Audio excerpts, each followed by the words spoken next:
They do. You have to talk them through it, but they're really great about it.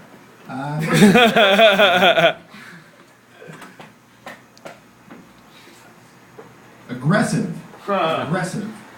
I'm a pretty passive person, actually, but what I find is alcohol really helps in making me aggressive.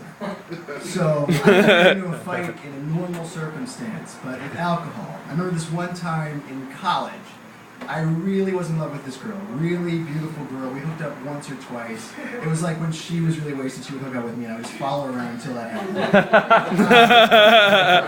Hi, Dennis, nice to meet you.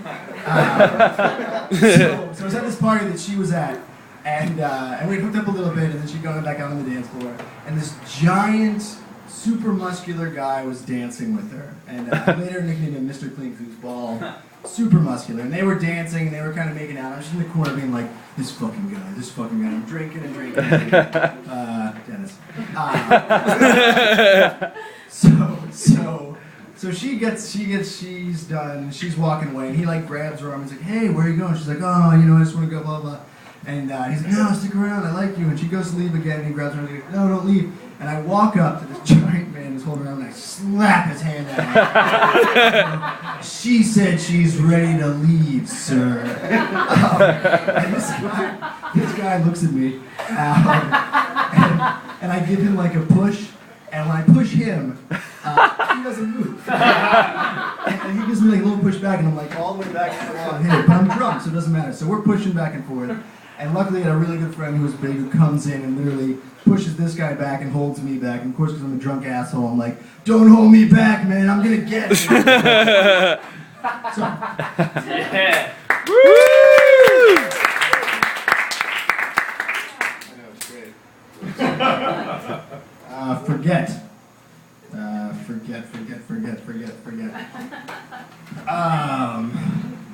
Nights I would like to forget. So the first time I ever did improv. Okay, what they always say about improv is stay alert, pay attention, make sure you know exactly what's going on because you never know when you're going to get thrown in, etc. So I always get really in my head. I always think, what should I have done for the last thing, what should I have done?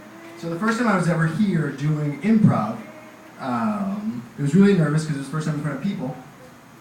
And we got our word or suggestion. What happens in improv? You get a suggestion, then you do a bunch of scenes based on that. So we got our word. I'm on the back line. I'm trying to think what I'm going to do, and whatever's happening in front of me is over. So there's a scene going on in front of me. And all of a sudden, as I'm thinking in my head, all of a sudden, someone pulls me into the scene and says, what do you think about that, doctor? Blah, blah, blah. And it gives me a look, and everyone in the audience kind of does that, like they're ready for this great punchline. And I'm just like, yes, and everyone in the audience just goes, and from then on, I hit him in the back, and that was it. So that is, thank you very much.